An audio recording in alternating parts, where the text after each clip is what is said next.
बिस्मिल्लाहिर्रहमानिर्रहीम। खुल के बोल के साथ मैं हूं एतजाज तकी।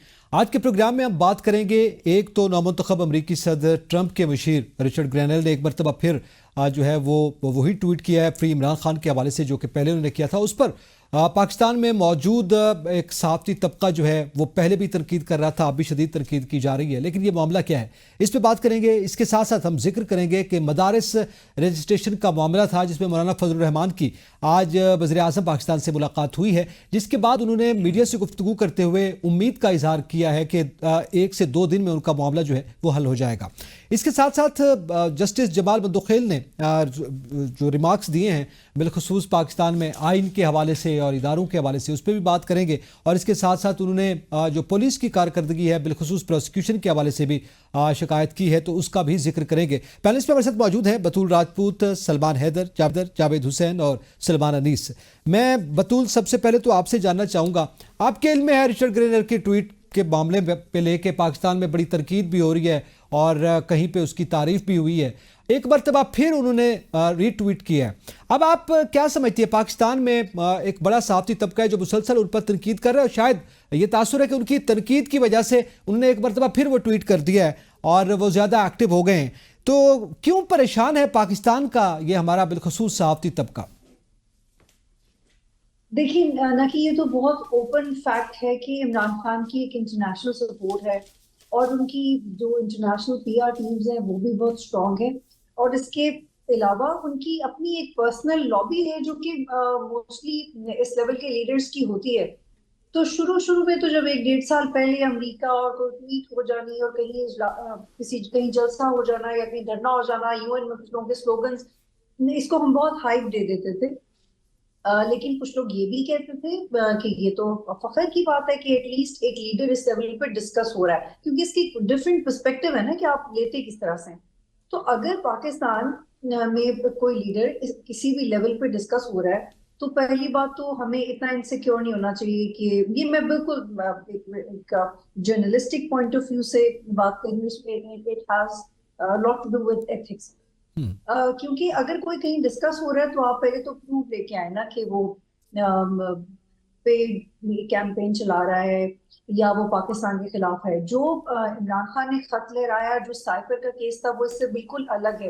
लेकिन इमरान खान की कहीं तारीफ हो जाना, उनका पॉइंट ऑफ व्यू किसी इंटरनेशनल पेपर में छप जाना, उनके हक में किसी की ट्वीट कर देना, इसको हमने इतना हाइप इसकी क्रिएट कर दिया है कि मुझे लगता है ये बेसिक इंसानी हकूक के खिलाफ है, ये ह्यूमैनिटेरियन ग्राउंड्स के खिलाफ है। चाहे वो इंसाफ की ट्वीट हो या किसी की भी ट्वीट हो, अगर किसी ने किसी के हक में ट्वीट कर दिया है तो वो हमें इतना बॉदर क्यों करता है। देखिए, मेरा बहुत वाज़ेह स्टांस है इस हवाले से कि जो पाकिस्तान के इदारे हैं, चाहे वो सिक्योरिटी के इदारे हैं, ये चाहे पाकिस्तान की गवर्नमेंट है, पाकिस्तान की सियासी जमातें हैं, रिलीजियस जमातें हैं, वो कभी भी इतनी कमजोर नहीं होनी चाहिए कि अगर किसी ने सोशल मीडिया पे कोई बात कर ली है या इंटरनेशनल लेवल पे कोई बात कर ली है तो हम इतने इनसिक्योर हो जाएं कि उस पर रिएक्शन दें।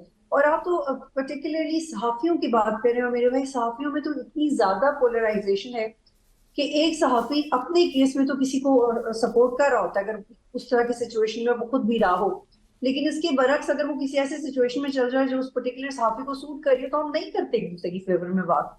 और ये बहुत बदकिस्मती की बात है। मुझे लगता है पाकिस्तान में माशरे में रवैयों की तब्दीली की जरूरत है, ताकि वो चाहे वो गवर्नमेंट में हो चाहे वो सहाफियों में हो, इस सूरत हाल का ताल्लुक सिर्फ इमरान खान से नहीं है। मुझे लगता है कि जब पाकिस्तान में जो हवा किसी शख्स के खिलाफ चल पड़ती है तो कहीं भी कोई बात होती है तो हम उसको एक ही पैराए में, एक ही कॉन्टेक्स्ट में लेते हैं।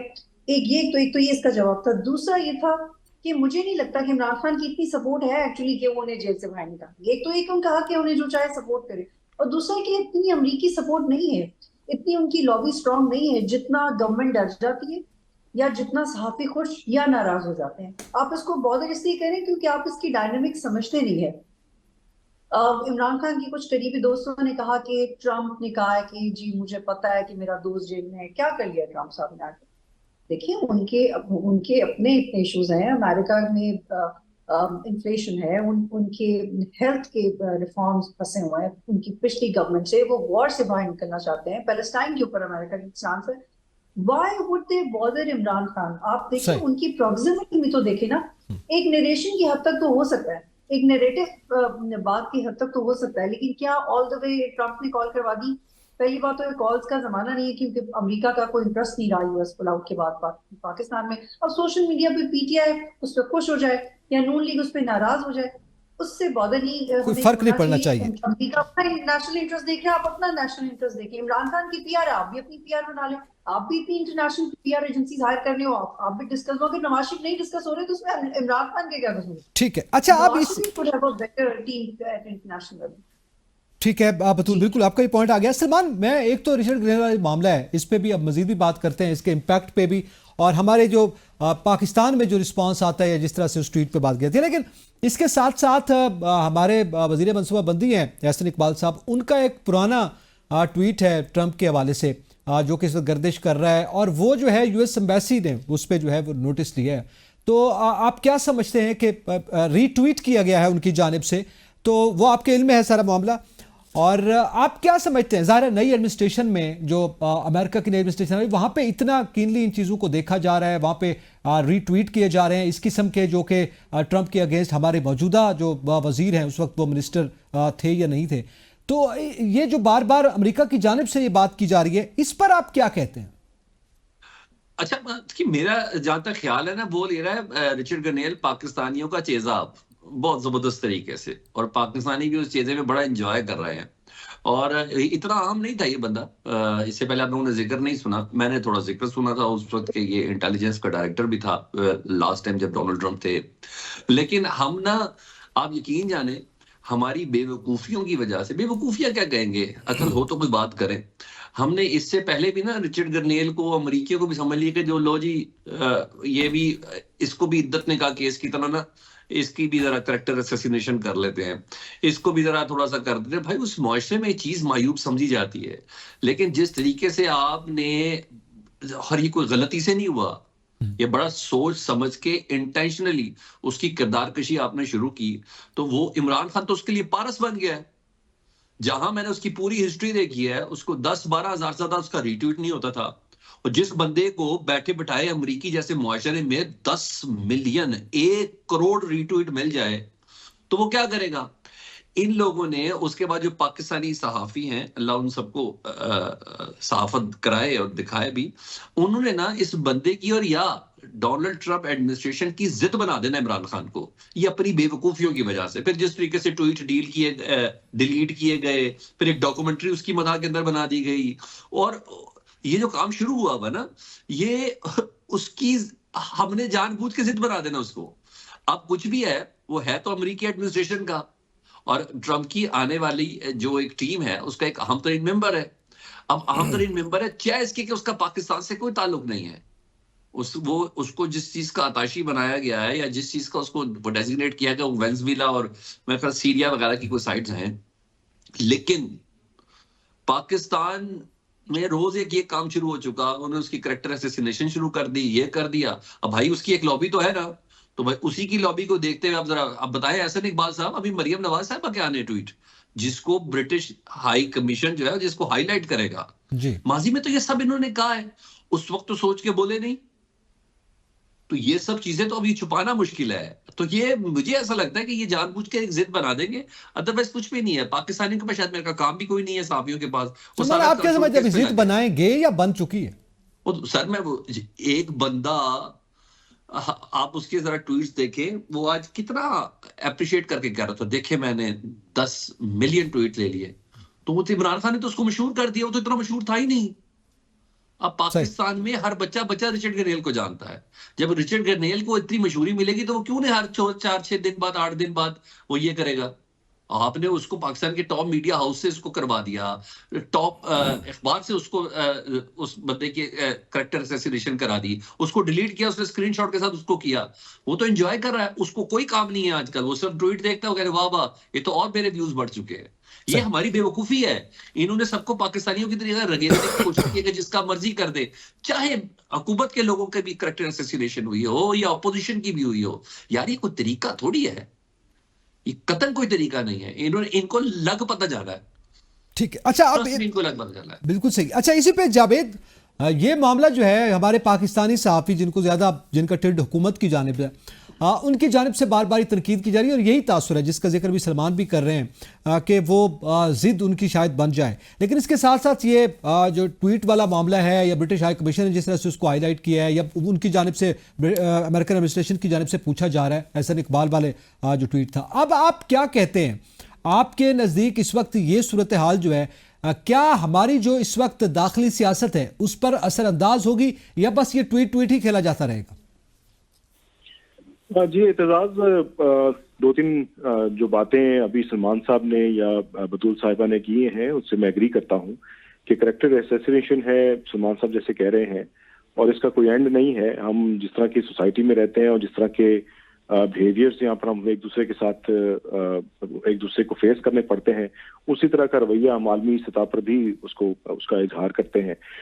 दूसरी जानिब ये जो रिचर्ड गर्नेल का पीटीआई के चेयरमैन के लिए जो है वो हमदर्दी का इजहार करना, चले एक तरफ हमारा एक सॉवरन कंट्री के होने के नाते किसी मुल्क को मुदाखलत की जरूरत नहीं है, लेकिन आपके यहाँ जो एक माहौल बन चुका है इस वक्त, इजहार राय जो ओपोनेंट्स की है उसको दबाने की कोशिश की जा रही है, जो असेंडिंग वॉइसेस हैं उनको आप दबाने की कोशिश कर रहे हैं, और कंट्रोल जो एक सिस्टम है, एक एनवायरनमेंट है, उसको कंट्रोल करके पूरे सिस्टम को आप चलाना चाहते हैं। तो उसमें इस वक्त चाहे वो आलमी सतह पर हो चाहे मकामी सतह पर हो, एक ही मसला है सबका टॉप टू बॉटम, वो है इमरान खान। इमरान खान जेल से बैठ के पूरी डायरेक्शंस ले करके और दे करके अपनी पार्टी भी चला रहा है, तमाम आगे की हिकमत अमली को भी वो लेकर चल रहे हैं। तो इस हवाले से आपको माजी करीब में एक वाकया याद होगा कि बहुत सारी प्रेस कॉन्फ्रेंसेस हुई, बहुत सारे ट्वीट्स हुए, बहुत सारे खतूत लिखे गए कि बानी पीटीआई जिनको नॉमिनेट कर दिया गया था चांसलर के लिए ऑक्सफोर्ड में, वो वहां पर उनको उनके करैक्टर के बारे में हमारे लोगों ने कॉरेस्पॉन्डिंग करके उनको बताया कि ये शख्स इस करैक्टर का ये यहाँ पर पाया जाता है ताकि इसको उस अपॉर्चुनिटी से महरूम किया जाए। उस वक्त ये कोई नहीं सोच रहा था, जिस तरह से बतूल साहिबा ने बात की कि अगर वो डिस्कस हो रहे हैं तो पाकिस्तान की एक शख्सियत है, वो डिस्कस हो रहे हैं तो उस पर फख्र होना चाहिए। लेकिन फख्र तो उस वक्त होना चाहिए था कि जब आप खतूत लिख रहे थे और फिर उस वक्त आप खुद करैक्टर असैसिनेशन कर रहे थे। तो ये एक पूरा मेरी नजर में ये वही लोग हैं जो जिस वक्त वो खतूत लिखने वालों में मुलविस थे, और अब इस लेवल पे जहां पर चाहे वो सोशल मीडिया है या नई एडमिनिस्ट्रेशन यूएस की जो आ रही है उसमें अगर कोई हमायत दिखाई दे रही है साबिक वज़ीर आज़म के लिए, तो उसको काउंटर करने के लिए ये पूरे का पूरा एक नैरेटिव बनाने के लिए और फिर उसमें सहाफ़ियों को फ्रंट फुट पे लाया गया ताकि उन पे तनकीद करना भी इतना आसान ना हो, और ख़ास तौर पे एक उनका जो फेस है उनको इस्तेमाल किया जा सके। तो ये एक बदकिस्मती है कि आप जिन सहाफ़ियों का जिक्र कर रहे हैं, मुझे नहीं मालूम कि कौन कौन से सहाफ़ी इस चीज़ को कर रहे हैं, लेकिन जो भी कर रहा है तो उनको अपनी साख और वकार का ख्याल रखना चाहिए, और जिस पेशे से वो मुंसलिक हैं उसमें किसी कंट्रोवर्शियल इस किस्म की चीज़ों में अपनी न्यूट्रलिटी को जो है वो बायस करके वो नहीं चलना चाहिए। तो बेहतर ये है, लेकिन मसला वही है कि आपका जो एक मकामी मसला है उसको आप इंटरनेशनली लेकर जा रहे हैं। दूसरी जानिब जो पाकिस्तान तहरीक इंसाफ के जो लोग हैं उसमें कोई शक नहीं कि उनको उम्मीद है कि जनवरी में या नई एडमिनिस्ट्रेशन इसकी ट्रम्प की आती है तो उसमें कुछ उनको लग रहा है कि शायद कोई रिलीफ उनको नजर आ रहा है उसमें। और एक और बात आपको मैं बताऊं कि चंद माह पहले हम एक जगह बैठे हुए थे, तो ये मौजूदा हुकूमत जो इत्तेहादी हुकूमत है, इनके लोग इमरान खान को और ट्रंप को इनका कंपैरिजन करते थे कि ये दोनों एक जैसे हैं, और इसका सोशल मीडिया पे भी कंपैरिजन किया गया। हमारी जो मौजूदा हुक्मरान है इन्होंने बाकायदा तौर पर उसकी डायग्राम्स और ये सारी चीजें इनको प्रेजेंटेशन के तौर पर पेश की गई कि अमेरिका में यूएस में जिस किस्म का सोशल मीडिया पे एको चैम्बर ट्रंप का है उसी लेवल का एको चैम्बर इमरान खान का है। जो बातें, गुफ्तगू, अंदाज और सियासत का जो अंदाज है जो ट्रंप का है, उसी तरह का तर्ज सियासत इमरान खान का है। तो ये इन्होंने वो फिर बातें टॉप टू बॉटम अपने कारकुनों के ज़हनों में भी डाली। सही जी, वो अपने कारकुनों के ज़हन में भी डाली है, और फिर जो इन लोगों की जो जिस जमात के साथ, जिस नैरेटिव के साथ, जिस सहाफ़ी को वो सूट करता है, तो वो फिर वो अपनी खिदमात पेश करने के लिए फ्रंट फुट पे आता है, और जब उनको आगे से रिटेलिएट किया जाता है तो फिर उनको अपनी बैशिंग दिखाई देती है कि हमारी बैशिंग हो रही है। तो न्यूट्रलिटी वो है कि कल अगर आप ऑपोजिशन के साथ थे तो आज भी ऑपोजिशन के साथ ही आपको रहना चाहिए था, क्योंकि जर्नलिज्म तो होते ही वो ऑपोजिशन के साथ है, आवाम की बात करती ही ऑपोजिशन है। अच्छा, अब हुकूमतों के इसमें साथ जावेद रह के आप बिल्कुल ये साहब बात नहीं कर सही है सकते। आपका बिल्कुल ये पॉइंट आ गया, जर्नलिस्ट का जाहिर है एक रोल बनता है। मैं सलमान आपसे जानना चाहता हूँ, आप क्या समझते हैं, ये जर्नलिस्ट हैं या कोई आम पब्लिक भी है जो कि ये बार बार तनकीद कर रही है, जिन्हें यानी प्रो गवर्नमेंट है, जिनका ट्रेड हुकूमत की जानिब है, ये ज़्यादातर वो कर रहे हैं तनकीद रिचर्ड ग्रेनल के इस मामले पे, लेकिन आप क्या समझते हैं, इससे तो उल्टा अपनी हुकूमत को, जो इस वक्त मौजूदा जमातें हुकूमत में हैं उनको नुकसान हो रहा है, इत्तेहादी जमातों को नुकसान हो रहा है। ये तो वही बात नहीं है कि वो बेवकूफ़ दोस्त है जिन्होंने अपनी लंका ढा दी। आपको क्या वाकई लगता है कि अगर यहाँ के जर्नलिस्ट जो है वो इस किस्म की प्रो गवर्नमेंट ट्वीट्स करेंगे तो इससे नहीं, government pro government is something else. It's nothing like that. देखें, जो बात है मेरे भाई कि जो डिजिटल मीडिया फ्रेंजी है ना, वो इसी तरह रिएक्ट करती है। जो डिजिटल मीडिया का बिहेवियर है वो बहुत वॉलेटाइल है। आपने देखा होगा कि ऐसे ऐसे गाने जिनकी कोई सेंस ही नहीं बनती वो डिजिटल मीडिया के ऊपर हिट हुए, ऐसी ऐसी बातें जिनकी कोई सेंस नहीं बनती वो लोग, वो पर्सनालिटीज़ इस वक्त डिजिटल मीडिया के ऊपर लीडिंग पर्सनालिटीज़ हैं। तो digital media behaves in its own way. और जो सलमान हैदर बात कर रहे थे, मैं इससे बिल्कुल एग्री करता हूँ कि देखें, उसको तो चीज़ें ले रहा है ग्रेनेल जो है, उसको तो ऑल ऑफ अ सडन इतनी स्पॉटलाइट और इतनी अटेंशन मिल गई है जो उसको मेरे ख्याल है अपने पूरे कैरियर में नहीं मिली होगी। और इधर हमें एक चीज़ ये एडमिट करनी चाहिए, वो ये है कि इमरान अहमद खान नियाज़ी एक ऐसी पर्सनालिटी हैं कि वो अगर किसी की तरफ देख भी लें तो लोग मशहूर हो जाते हैं, इसमें कोई शक नहीं है, कोई दो राय नहीं है। तो जो तमाम लोग उनके बारे में बात कर रहे हैं या बात करते हैं, उनको उसका बहुत एक्सपोनेंशियल रिजल्ट मिलता है। इससे पहले अगर आपको गार्जियन की स्टोरी याद हो अभी कुछ महीने पहले, तो guardian was astonished, it was mind boggling for them कि वो इतने आर्टिकल्स लिखते हैं, इतनी रिसर्च ओरिएंटेड उनकी रिपोर्ट्स होती हैं, लेकिन उनको वो रिस्पॉन्स नहीं मिला जो उनको इमरान अहमद खान नियाज़ी साहब के ऊपर आर्टिकल लिखने पे हुआ। So is the case with Mehdi Hasan, जिनके इंटरव्यू के ऊपर अभी तफ्तीश भी चल रही है कि वो इंटरव्यू बाहर जो है वो गया कैसे। तो खान साहब के अंदर ये क्वालिटी तो एक है कि वो जिस तरफ निगाह डालते हैं, जिस तरफ हाथ बढ़ाते हैं, वहाँ पे शोहरत जो है वो एकदम से उन तमाम खानों में आ जाती है। तो सो is the case with Richard Grenell. अब इसका पाकिस्तान की सियासत पे क्या असर पड़ेगा और क्या जहन साजी हो सकेगी, ऐसा बिल्कुल नहीं है। देखें, जो आप अभी बात कर रहे थे कि मवाजना जो है वो किया जाता है इमरान नियाज़ी का और ट्रंप साहब का, वो बिल्कुल ठीक है। अगर इससे पहले आप देखें जब खान साहब गवर्नमेंट में थे तो उस वक्त खान साहब को हिटलर के साथ मिलाया जाता था because of his fascist stance and all, और उसमें भी कोई गलत बात नहीं है। मैं इस बात का बहुत स्टॉन्च बिलीवर हूँ कि खान साहब ने वर्ल्ड वॉर 2 के अंदर जो प्रोपेगेंडा मैकेनिज्म पढ़ा था हार्वर्ड यूनिवर्सिटी के अंदर या ऑक्सफोर्ड यूनिवर्सिटी के अंदर जाके, वो उन्होंने तनोवान उसी तरह पाकिस्तानी आवाम के ऊपर जो है वो अप्लाई किया है। और हम लोग इतने सादा हैं कि उनके सारे के सारे नैरेटिव को और जो उनकी बात होती है उसको हम बाय कर लेते हैं। तो यहाँ पे तो खान साहब की जो मीडिया टैक्टिक्स हैं और जो उनकी मीडिया वॉरियर्स हैं वो they do a marvellous job and this is just one of those examples. Pakistan की सियासत के ऊपर इसका फ़र्क आगे जाके कोई बहुत सालों बाद कहीं आए तो आए, वरना आपको पता है कि ट्रंप को दुनिया भी उतना ही सीरियसली लेती है जितना हम खान साहब को सीरियसली लेते थे। सो यूएस को नॉट यूएस, ट्रंप की बात हो रही है और ट्रंप एडमिनिस्ट्रेशन की बात हो रही है। और जो उनका पहले जो पूरा गवर्नमेंट का जो टेन्योर रहा है उसमें दुनिया ने उनको कितना सीरियसली लिया और वो दुनिया के लिए क्या कर सके आपके सामने ही है। उन्होंने अपने लोगों के ऊपर कंसंट्रेट किया है। जब ट्रंप गवर्नमेंट के अंदर आते हैं तो वो अपनी डोमेस्टिक पॉलिसीज़ के ऊपर काम करते हैं, इन्फ्लेशन के ऊपर काम करते हैं, जॉब अपॉर्चुनिटीज़ के ऊपर काम करते हैं। उनकी जो फॉरेन पॉलिसी है वो कदरे मुख्तलिफ होती है बाकी तमाम अदवार की निस्बत। तो ये कहना, वही जो मैं कहता हूँ हमेशा के पीटीआई वाले जो हमारे दोस्त हैं वो डूबते को तिनके का सहारा, वहां से कोई हल्की सी आवाज़ भी कराता है कि सानू खान पसंद है तो कहते ना आ गया खान नू छुड़ाण वास्ते एक और नया आया है मार्केट, लेकिन ऐसा है नहीं। अच्छा, अब इसमें बतूल आप क्या कहती हैं इसमें? जी सलमान, आप कुछ कहना चाह रहे हैं? जी जी, मैं ये कहना चाह रहा था कि देखिए हमने इतना टाइम सर्व कर दिया, वो भी इमरान खान और उसके गिरद दायरे में। मैं मेरा ख्याल है एक अपना भी प्रोग्राम करके मैं आया हूँ 8 से 9 बजे वाली स्लॉट, और फिर एक दो और प्रोग्राम में हर जगह पे यही चल रहा है यार।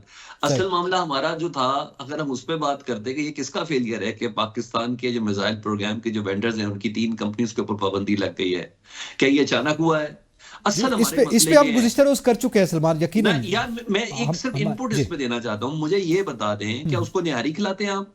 सही। जो हमारे यहाँ जो रोज किसी ना किसी सियासी क़यादत के पास बैठा होता है अमेरिकी सफीर, वो क्या करता है हमारे साथ? सही। हम उसको रोज कभी आर्मी चीफ के पास, कभी जाती उमरा, कभी बिलावल हाउस, कभी गवर्नर सिंध, हर एक के पास होता है। ये अचानक थोड़ी होता है। हमारा असल मसाइल ये हैं यार, हम पता नहीं किस जगह पे फंस बिल्कुल गए। सही है, लेकिन जाहिर है ये अभी सबसे ज्यादा डिस्कस ये रहा है। वही बात है ना कि खान साहब का जिक्र आ जाए तो फिर वो पॉपुलर लीडर है, वो डिस्कस होते हैं। खुद रिचर्ड ग्रेनेल ने, आपने खुद जिक्र किया ना कि यही फार्मूला अपनाया तो वो हीरो बन गए। ये तो सलमान हैदर साहब हमारा रोना है कि हम असल इश्यूज के ऊपर से बात नहीं कर पाते, खान साहब की नजर हो जाते हैं सारे। अच्छा, इसका एक और पहलू है बतूल, मैं आपसे डिस्कस करना चाहूंगा। क्या ये हमारे, चाहे साहब की तनकीद कर रहे हैं या तारीफ कर रहे हैं, ये अलग मामला है, रिचर्ड ग्रेनेल क्या कह रहे हैं ये अलग मामला है, लेकिन क्या अगर वहां पे बात हो रही है तो असल मसला ये है जो तनकीद कर रहा है उसका वाकई ये मामला है कि पाकिस्तान में बैरूनी मुदाखलत जो है वो क्यों हो रही है, या पाकिस्तान की सियासत को जो है वो इस अंदाज में देखकर या उस पर इस तरह का कमेंट करके एक मुदाखलत का पहलू सामने आता है जो कि नैरेटिव भी था पीटीआई का पहले। मुझे लगता है कि ये तो हर शख्स की अपनी अकल है कि वो किसी मामले को देखता कैसे है। देखिए, बीइंग अ जर्नलिस्ट मेरे लिए तो ये इशू ही मज़ाक का खेज है। जो मेरी ट्रेनिंग है, जिस तरह की सहाफत मैंने पढ़ी और की है, अगर मैं एडिटर होती किसी अखबार की या टीवी की तो मैं तो इसको इतना वक्त ही ना देती। फ्रैंकली मैं इसको वक्त ना देती, और मैं हरगिज इस बात को ना सोचती कि चूंकि इमरान खान इतने मशहूर हैं तो उसको स्टोरी बना दूंगी। नहीं, अगर किसी ने लिख दिया रिलीज इमरान खान तो क्या हो गया उससे? वो सोशल मीडिया, कौन है जो सोशल मीडिया इस्तेमाल नहीं करा आज के दौर में? क्या ट्रम्प ने खुद कह दिया? पिछले दिनों तो ट्रम्प के कोई करीबी दोस्त थे, वो भी सबको इंटरव्यूज दे रहे थे, उनको भी हमने स्टार बना दिया था। तो हमारा न्यूज सेंस बड़ा कमजोर हो गया। सॉरी, हमारा न्यूज सेंस बहुत कमजोर है। हम खबरियत नहीं देखते, हम सेंसेशन देखते हैं। और डिजिटल मीडिया को तो इवॉल्व होने में भी वक्त लग जाएगा। तो अगर हम इस बहस में पड़ जाएं कि जो डिजिटल मीडिया पे चल रहा है उसको खबर बना दो, उसको डिस्कस करो, तो ये तो हमारी अपनी कमअकली है ना कि इसमें हम क्या तज्जिया। अच्छा, लेकिन बतूल इसी के साथ इसके पीछे ना कुछ खदशात हैं हमारे माजी के, कि पाकिस्तान में बिलखुसूस अमेरिका को लेकर मुदाखलत रही हमारी सियासी उसके हवाले से। आपके इल्म है, आपने खुद बेहतर पॉलिटिकल हिस्ट्री से वाकिफ हैं, तो शायद उसकी वजह से ये मामला जो है बार बार डिस्कस हो रहे हैं। जब भी वहां जी अमेरिका में जी किस मुल्क में मुदाखलत नहीं की है? अमेरिका ने दुनिया के किस मुल्क में मुदाखलत नहीं? ठीक है, वो तो इनडायरेक्टली रशिया के साथ बिल्कुल वॉर में तो ये अगर हम इस मुदाखलत हो रही है, आपको याद है कितनी बहस चल पड़ी थी कि मुदाखलत और इंटरफेरेंस में क्या फर्क है? तो हम वो कौम है जो 2 महीने इसकी तारीफ करते रहते टीवी पे और डिजिटल मीडिया पे। ये हरगिज मुदाखलत नहीं है। इट इज बियॉन्ड इंटेलिजेंस कि आप उसको मुदाखलत समझ लें। मैंने आपसे कहा ना कि अगर इमरान खान की पीआर से किसी पॉलिटिकल पार्टी को जेलसी है या वो कमजोर महसूस करें, तो इसका मतलब नहीं कि इमरान खान या उसके हामी मुदाखलत करे, वो सिर्फ उसकी सपोर्ट है। आप उसको परसीव कैसे करते हैं उसकी प्रॉब्लम है। दूसरा है कि ये खबर इसलिए बन गई है क्योंकि गवर्नमेंट इनसिक्योर है। अगर गवर्नमेंट उनकी ट्वीट पर रिएक्ट नहीं करे, मैं आपसे कह रही हूँ ना, बॉदर बहुत ज्यादा करते हैं। अगर आप रिएक्ट नहीं करें, आप रद्द-ए-अमल नहीं दें, ये खबर ही नहीं बनेगी। मरियम नवाज को क्यों नहीं को डिस्कस करा? बड़ी एहतराम के साथ में कह रही हूँ, वो तो बड़ी जबरदस्त प्रोजेक्ट शुरू कर रही हैं, कह रही थी कुछ हफ्तों में फलां तब्दीली आएगी, कुछ महीनों में फलां तब्दीली आएगी, इतने साल में कैंसर फ्री या polio free, whatever she wants to do a lot of things free for the public. तो असल में तो खबर वो बननी चाहिए जो कि बहुत अच्छा इकदाम है, लेकिन बन क्यों नहीं रही, ये सोचना पड़ेगा नून को। चले इस पे बतूल यकीनन ये आपने बड़ी अहम बात किया। वो फिर उनके मनसूबा जात पे भी हम चूंकि मुख्तलिफ शोज में खैर बातें तो कर चुके हैं, आपके भी इल्म में, आप भी अपने शो में करती हैं, वो पूछा जा रहा है ना वो कहाँ रह गए एयर एम्बुलेंस और ये सारे मामला जिनके इकदाम, वो फिर एक अलग टॉपिक। जी, कंपैरिजन होता है न कि कंपैरिजन होता है इमरान खान और ट्रम्प का, वो सही कंपैरिजन, क्योंकि इमरान खान को भी और सिर्फ एक ही मैं एक सिमिलैरिटी निकाल देती हूँ, बाकी तो हमारे पास इतना वक्त नहीं है, कि ट्रम्प को भी तनकीद पसंद नहीं थी, इमरान खान को भी तनकीद पसंद नहीं थी। ट्रम्प भी जर्नलिस्ट को फायर करवा देते थे, नौकरी खत्म करवा देते थे, इमरान खान भी करवा देते थे। अब आप देखिए, एक ही प्रोग्राम में मैंने आपके 2 सवालों में इमरान खान को फेवर भी किया और उसकी मुखालिफत में भी बात किया। तो ये समझने की जरूरत है पीटीआई को, और यही समझने की जरूरत है गवर्नमेंट को कि अगर कोई चीज आपकी फेवर में हो जाए तो ये नहीं कि कोई मुदाखलत या साजिश हो रही, कि अगर कोई आपकी तारीफ तो ये मतलब नहीं कि आपका चमचा है। We just do not translate things। हर शख्स को अपनी राय का इजहार की आज़ादी है और वो अपनी राय का इजहार कर रहा है, बिल्कुल सही। सलमान, थोड़ा आगे बढ़ते हैं। ये हम अपनी इंटरनल पॉलिटिक्स में ज़ाहिर है बहुत से ऐसे पहलू हैं। मदारिस रजिस्ट्रेशन वाला मामला इतना लंबा चला, आज बार उसमें डेवलपमेंट ये हुई, आपके इल्म में है कि मौलाना साहब की मुलाकात हुई वज़ीर आज़म से, उन्होंने कहा जी हमारा मामला जो है 2 दिन में हल हो जाएगा। वज़ीर आज़म साहब ने यकीन दहानी करवा दी है, साथ प्रेसिडेंट के हवाले से शिकवा भी किया है। क्या आपको लगता है कि यह मामला हल हो जाएगा और ये जो एक हिजानी कैफियत है इसका भी खात्मा होगा? भाई दूसरा रास्ता ही कोई नहीं है। आपको पता, कल आए हैं वजीर आजम पाकिस्तान मिस्र से, आते साथ उन्होंने कल रात को, पहला आप लोगों ने तो सुबह देखा उसको, ये शेयर हुआ, रात को पहला हुक्म उन्होंने ये दिया कि मौलाना साहब को दावत दें कि आज दोपहर 3 बजे वो मेरे साथ मिलें, और मदारिस बिल के हवाले से ये बाकायदा खबर प्लेस की गई थी। तो इसकी इंपॉर्टेंस बहुत ज्यादा है ना, क्योंकि उधर इमरान खान साहब ने दावत दे दी हुई है मौलाना साहब और दीगर अपोजिशन जमात के लोगों को, और आपको पता है एक सर्टन इंटेलिजेंस है, ये तमाम चीजें पता चल जाती है प्राइम मिनिस्टर हाउस में कि भाई यहाँ के पीछे कोई ना कोई चूहा तो लगा ही होता है। तो वो बता देता है कि जनाब इनकी इंटेंशन पूरी है, ये मुलाकात करेंगे बेशक दगावे की सही, लेकिन ये चले गए ना तो इम्पैक्ट बिल्कुल डिफरेंट हो जाना है। तो उन्होंने कहा ओहो, मौलाना साहब इतने कहते हैं हमें इतनी जबरदस्त किस्म की यकीन दहानी कराई है। मौलाना साहब ने कहा जैसे कि जिंदगी में कभी ऐसी यकीन दहानी नहीं कराई। और भाई दोनों ईमानों से पास बिल था, उसकी सर्टेन डेट गुजर गई थी, आसिफ जरदारी साहब ने उस पर दस्तखत नहीं किए। क्यों? पहले क्यों नहीं शहबाज शरीफ साहब को यह ख्याल आ रहा था कि मौलाना साहब के तहफुज़ दूर करने? नहीं सर, ये टाइमिंग बड़ी मैटर करती है। मौलाना साहब हमेशा हर वक्त हर दौर में बड़ी विन विन पोजीशन पर होते हैं, और मौलाना साहब ने सिर्फ घर से निकलना था ना अडयाला के लिए जाने के लिए, सिर्फ बात करनी थी आने के लिए, बिल्कुल सूरत हाल ना मुल्क की नहीं, मैं कह रहा हूँ सोचों के जाविये बिल्कुल बदल जाने थे। तो इस टाइम बैड टेस्ट नहीं ले सकती गवर्नमेंट, वो भी एक साथ दो अपोजिशन चीजों का। अभी तो इतनी हिम्मत नहीं हुई कि अभी तक सिर्फ यही खबर हर खबरनामे में तीसरी हेडलाइन है कि हुकूमत बहुत जल्द 7 रुकनी कमेटी बना रही है इमरान खान साहब से पीटीआई से मुज़ाकरात की। ये जो ड्रावे हैं, अभी तो इनको अंदर इतना ही डिसीजन पावर नहीं है कि भाई को अपनी कमेटी बना दें। सारे सीबीएम अब दे चुकी है पाकिस्तान तहरीक, आपने कितना उसको वापस करना है? 5 मुतालबात थे, 5 के 5 से वो पीछे हैं, सिर्फ 2 हैं उनके मुतालबात, वो भी शर्त नहीं है उन्हें कि इस पे काम शुरू करें। उन्होंने अपनी वो सिविल नाफरमानी की डेट 2 बार चेंज करती है, डिमांड कुछ और चीज होती है।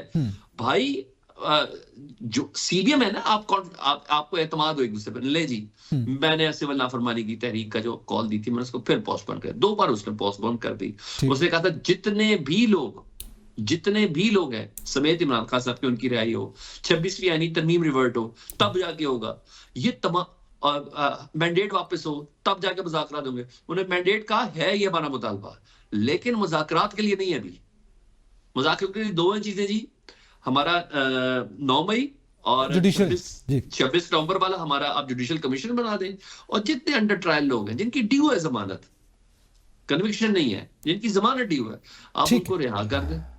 तो ये इतनी को जो बंदे ने 5 मुतालबा छोड़ के 2 पे आ गया हो ना यार, अब उसको कितना लगे इतना आपने? अगर आपके पास बिल है पाकिस्तान के अंदर स्टेबिलिटी लाने की, अगर आपके अंदर बिल है, हम थक गए यार, खुदा का वास्ता हम लोग थक गए, ये लोग भी थक गए हैं। लेकिन वो कहते हैं वो कुछ स्टीराइड की गोलियां होती है जो मुर्दे के पे डालो तब भी जिंदा हो जाते, ये उस मुर्दे के ऊपर वो स्टीराइड की गोलियां छिड़की गई हैं। मैं गवर्नमेंट की बात कर रहा हूँ कि वो खड़ा है बस।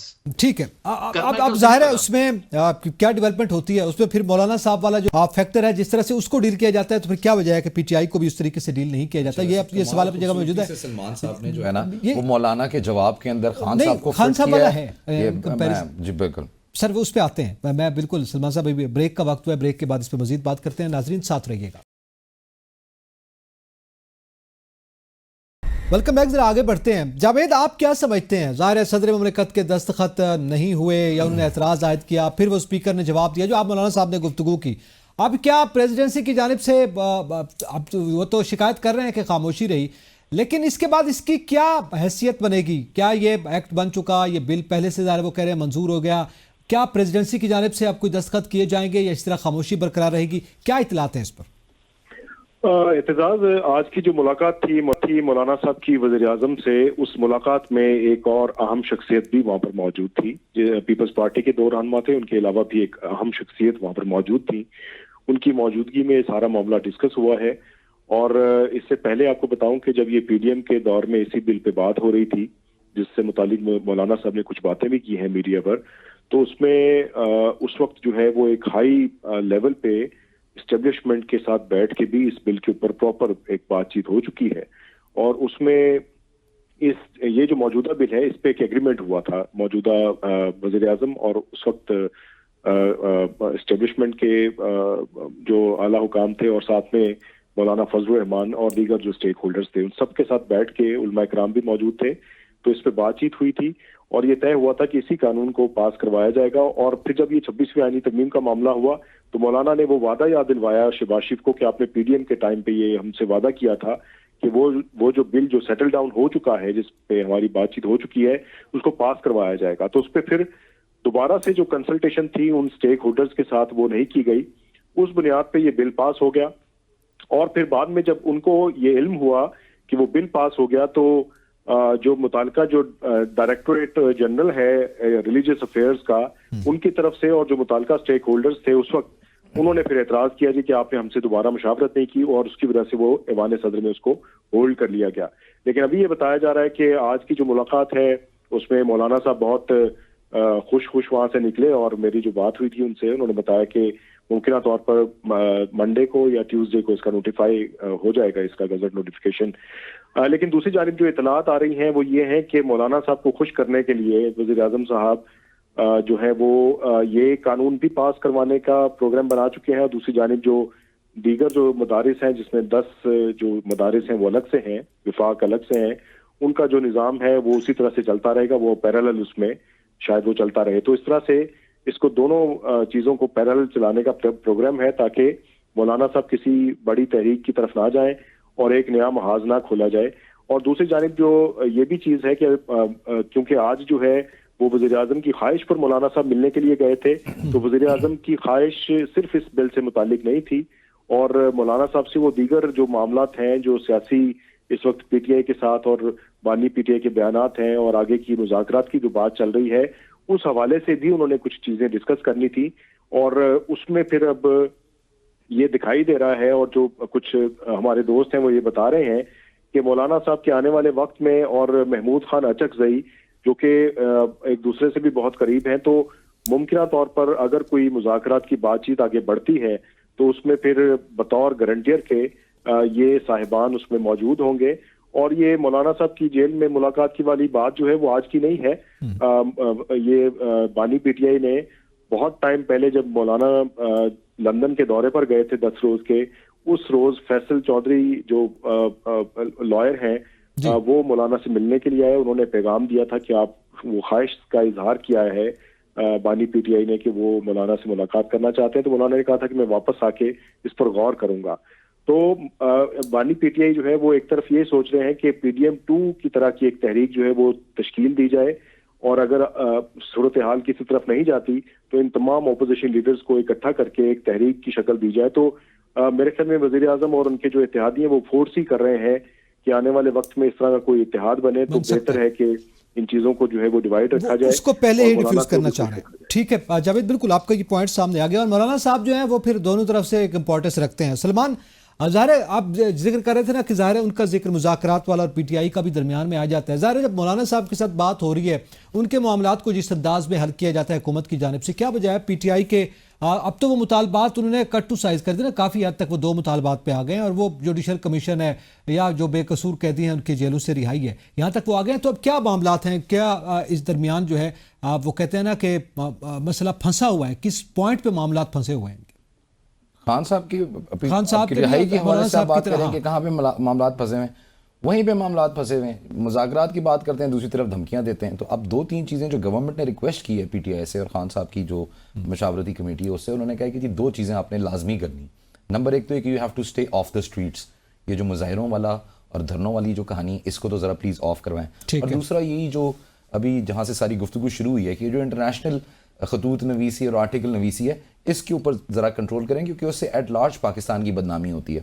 तो ये 2 गुजारिशात खान साहब की तरफ रखी गई हैं जो अपेरेंटली उन्होंने काफ़ी हद तक मान ली हैं। और फिर उन्होंने इसका मतलब है हुकूमत जो है बड़ी कंसर्न है। जब वहाँ जैसे अभी बतूल भी ये बात करी थी कि किसी को कंसर्न नहीं होना चाहिए कि अगर कोई ट्वीट कर रहा है या कहीं पे कोई आर्टिकल लिख जाता है, तो इसका मतलब है हुकूमत बड़ी सीरियस है इस मैटर को लेकर। ऑब्वियसली है। देखें, और अभी आप जिस तरह मौलाना की बात कर रहे हैं और पीडीएम 2 की बात कर रहे हैं, देखें पीपल्स पार्टी ने ऑलरेडी अपनी डिमांड्स गवर्नमेंट के सामने रखी हुई हैं। आपने फैसल करीम कुंडी साहब के बयान अभी पिछले दिनों के अंदर देखे हैं कि जी हमारा शेयर हमें नहीं मिल रहा, तो we are going to go on a litigation against the federation.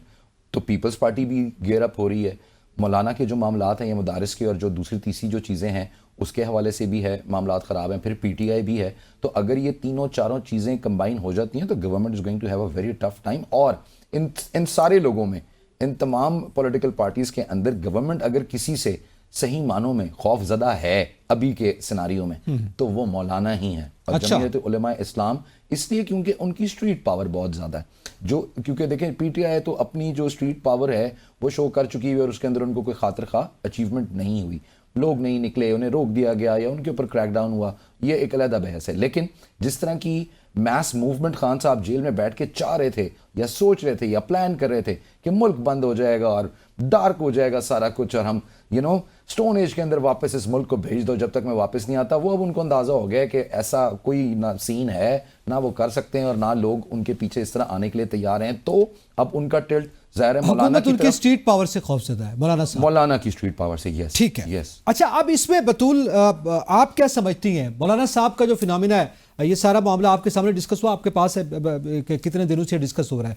एक तो उन्होंने मदारिस वाला हो गया, वो कह रहे हैं ठीक है सेटल डाउन हो जाएगा, लेकिन जो इंटरनल स्टोरीज वो यही है मौजूदा पॉलिटिक्स में मौलाना की अहमियत। एक कैंप ये कह रहा है कि एक पीडीएम टाइप इत्तेहाद जो है वो अपोजिशन का बन सकता है और वो ये मौलाना साहब से इसलिए मुज़ाकरात या मुलाकात की बात कर रहे हैं। हुकूमत ये चाह रही है उसको डिफ्यूज़ कर दिया जाए और मौलाना साहब जो है वो पीटीआई उनके दरमियान जो मुज़ाकरात है उसमें भी अपना रोल प्ले करें, जिसमें महमूद चकजई का मामला भी है। क्या समझती हैं मौलाना साहब इसमें क्या रोल प्ले करेंगे आने वाले दिनों में? मुझे लगता है कि मौलाना ने पिछले कई सालों से सिर्फ चीजों को न्यूट्रलाइज करने का रोल प्ले किया है। तो गवर्नमेंट को टफ टाइम देना चाहते हैं और देते भी हैं, लेकिन इवेंचुअली वो करते हैं जो सिस्टम को सूट करता है। जब 26वीं आईनी तरमीम को पास करवाने का मामला था और पॉलिटिकल कंसेंसस नहीं हो रहा था 15 दिन गुजरने के बाद भी, तो मौलाना ने असेंबली के फ्लोर पे कहा था कि शब खून मारने नहीं देंगे, और फिर आईनी बेंच भी बन गया, गवर्नमेंट के मर्जी के इलेक्शन ट्राइब्यूनल्स भी बन गए। तो तब तो शब खून अब फिर आपको याद नहीं रहा, बल्कि और भी ऐसे जो कि आमतौर पर ऐसे अल्फाज उन्होंने इस्तेमाल किए जो कि आमतौर पर तब होते हैं जब coup होता है। तो इसका मतलब है कि मौलाना को गवर्नमेंट ने वो कर लिया। तो मौलाना की जो पॉलिटिकल इंपॉर्टेंस है वो बहुत ज्यादा है, लेकिन ये भी एक बहुत बड़ा फैक्ट है कि गवर्नमेंट हमेशा मौलाना के साथ प्ले करती है, वो हमेशा कन्विंस कर लेते हैं मौलाना को, और मौलाना इवेंचुअली इसमें कंफर्टेबल होते हैं, और वो चाहे जितना ऐसी सियासत करें कि लोग बहुत एग्रेसिव हो रहे हैं और उन्होंने एक स्टैंड ले लिया है, बट इवेंचुअली वो सिस्टम के साथ चलते हैं। जो हो रहा होता है मौलाना उसे कबूल करते हैं। और देखिए, उनको पता था कि वो इम्पोर्टेंट है, उनकी सेनेट में सीट्स हैं, तो उन्होंने अपना वो टाइम लिया। इम्पोर्टेंस किसको बुरी लगती है, लेकिन एट द सेम टाइम जो उनका वोट बैंक है वो सड़कों पे आने के अलावा, क्या मौलाना की लेजिस्लेशन में बहुत ज्यादा अहमियत है, क्या वो रिफॉर्म्स लेके आ गई है उनकी पार्टी, क्या उनके इतने बड़े नंबर हैं कि उनकी ख्वाहिश पूरी हो जाए कि वो वज़ीर आज़म बन जाए? हरगिज़। वो सिर्फ इस तरह के छोटे बड़े कदम लेके अपने आप को रेलेवेंट रख सकते हैं, और अपनी वो सीटें जो कभी उन्हें मिल जाती हैं, कभी उन्हें दे दी जाती हैं, कभी वो नाराज होते हैं तो 2-3 सीटें और ऐड कर दी जाती हैं। उनकी सियासत का पैमाना इतना ही है, और मौलाना को इतना बड़ा समझ लेना कि वो इमरान खान की साइड लेंगे और एस्टैब्लिशमेंट इमरान खान से राजी हो जाएगी, नहीं। इमरान खान का सियासी कद इतना जरूर है कि एस्टैब्लिशमेंट उनसे नाराज है, लेकिन मौलाना पॉलिटिकली इतने स्ट्रांग नहीं है कि वो इमरान खान की साइड पे जाएंगे तो एस्टैब्लिशमेंट प्रेशर में आ जाएगी। हाँ, ये जरूर हो सकता है कि मौलाना इसको भी एक सियासी तौर पे मौका समझे और वो सियासी बड़कपन का मुजाहरा करें। मुज़ाकरात करवाना तो हरगिज़ बुरी बात नहीं है। माजी में रहमान मलिक साहब होते थे, नसरुल्लाह साहब होते थे, और चौधरी शुजात ने बड़ा अच्छा रोल प्ले किया है। तो अगर मौलाना को उनका सियासी करियर ये मौका दे रहा है तो उनको हरगिज़ इसको कैपिटलाइज करना चाहिए। सही। और ये विन विन सिचुएशन होगी मौलाना के लिए कि अगर वो कन्विंस कर लें और जा के मिले जेल के अंदर इमरान खान को, और क्या वाकई इमरान खान का ये जो आइडिया था कि हम तो अपोजिशन जमातों के साथ मुज़ाकरात करना चाहते हैं, वो किस तरह से टेबल्स को टर्न करेंगे और वो क्या ऐसे नुकात निकालेंगे जिसमें टर्म्स ऑफ कंडीशन सेट हो सकेंगी। तो मौलाना के पास एक और मौका है, लेकिन मैं ये एक्सपेक्ट नहीं करी कि वो कुछ आउट ऑफ द बॉक्स करेंगे। मुझे लगता है कि विद इन फ्यू वीक्स वो सिस्टम के साथ आवाज उठाते रहेंगे, लेकिन वो सिस्टम के साथ जेलिन हो जाए। ठीक है। अच्छा, अब इसमें जाहिर है, एक तो सलमान, मैं आपसे ये जानना चाहता हूँ कि मौलाना साहब वाले चैप्टर की हम बात कर रहे हैं, फिर थोड़ा आगे भी बढ़ते हैं, लेकिन इसमें एक कमेंट मैं आपका ज़रूर चाहूँगा कि क्या मौलाना की स्ट्रीट पावर से हुकूमत खौफजदा है, या अपोजिशन के कैंप में पीटीआई के साथ एक किसी इत्तेहाद का हिस्सा बनने के हवाले से खौफजदा है और इस वजह से उनकी तमाम तर मामला को डील किया जा रहा है? साथ ही ये कहा जाता है कि मौलाना साहब जो है वो उनको हुकूमत कन्विंस कर लेती है। क्या हुकूमत मौलाना को कन्विंस करती है या मौलाना हुकूमत को कन्विंस कर लेते हैं? अच्छा, पहली बात तो है कि मौलाना की स्ट्रीट पावर का इस टाइम कोई जिक्र नहीं है, ना उसकी कोई जरूरत है राइट नाउ। और स्ट्रीट पावर पीटीआई की बहुत है, कंटेनर ना लगाएं तो पता चल जाएगा। और कोई शक नहीं, सलमान ने सही कहा कि लोग नहीं निकल सके क्योंकि लोगों को रोका इस तरीके से गया था। खैर हम लोग उस दिन फील्ड में थे, सब चीजें खुद देख रहे थे। मौलाना की स्ट्रीट पावर से कोई कंसर्न नहीं है, कंसर्न है ये बड़ा लीथल कॉम्बिनेशन बन जाना है पीटीआई और जेयूआई का, तो ये कॉम्बिनेशन कभी नहीं बनने देना। सही। ये चीज नहीं होनी। तो मौलाना अब बात मैं ये बता दूं कि मौलाना साहब का मिल जाना है अब ये तय है कि सोलो फ्लाइट नहीं चलनी पाकिस्तान तहरीक इंसाफ की, ये तय है, कन्विंस हो चुके हैं। इसलिए तमाम लोगों को एंगेज करना जरूरी है एज अपोजिशन पार्टी। जिंदगी में माजी में हमेशा अपोजिशन मिलके किया है, ये सोलो फ्लाइट नहीं चल सकती। तो ये एक स्ट्रेटेजी है, अल्लाह करे कि इसी तरह मिल बैठ के चलने की एक इत्तेफाक राय हो जाए, जिस तरह हुकूमत इत्तेहाद में तो अपोजिशन को भी एक इत्तेहाद बना होना चाहिए। रही बात आप कह रहे हैं मौलाना के कन्विंस करने की, सर ये जो मदारिस बिल है ना, इसकी जड़ों में बड़ा खून है, इसकी जड़ों में हमारी अदलिया का खून है, अदलिया की इंडिपेंडेंसी का खून है। ये कोई छोटी चीज नहीं है। हमने इसके चक्कर में 26वीं आईनी तरमीम करवाई है। हमने इसके वादे के साथ, इसके मौलाना साहब के इसके वादे के साथ हमने अपने बेंचेस बनवाए हैं, जो क्या कहते हैं, आईनी बेंचेस बनवाए हैं। इसके चक्कर में हमने सुप्रीम जुडिशियल काउंसिल के अंदर सियासतदानों को रख लिया। इसके सदके में सही पूरे के पूरे जुडिशियल सिस्टम का जो बेड़ा गर्क इस टाइम हुआ, जो आप ये चक्कर, हमारा चीफ जस्टिस जो है, हमारा चीफ जस्टिस इस टाइम सुप्रीम कोर्ट में नहीं है, वो सिंध के दौरे पर है। सही है। ये कोई छोटी बात चले, आपने चीफ जस्टिस की बात की सलमान, यकीनन ये 26वीं आईनी तरमीम की जो दीवार है मदारिस रजिस्ट्रेशन बिल के हवाले से, बल्कि ये दीवार है जिसमें अदलिया को चुनवाया गया। जी बतूल, आप कुछ कह रही हैं? जी सिर्फ एक जुमला। जी जी, जो मदारिस वाला मामला देखिए बड़ा कंट्रोवर्शियल। जब इन्होंने पहले नैप का ऐलान किया था, नेशनल एक्शन प्लान का, तो उस वक्त कहा था 20,000 मदारिस है जो अनरजिस्टर्ड है।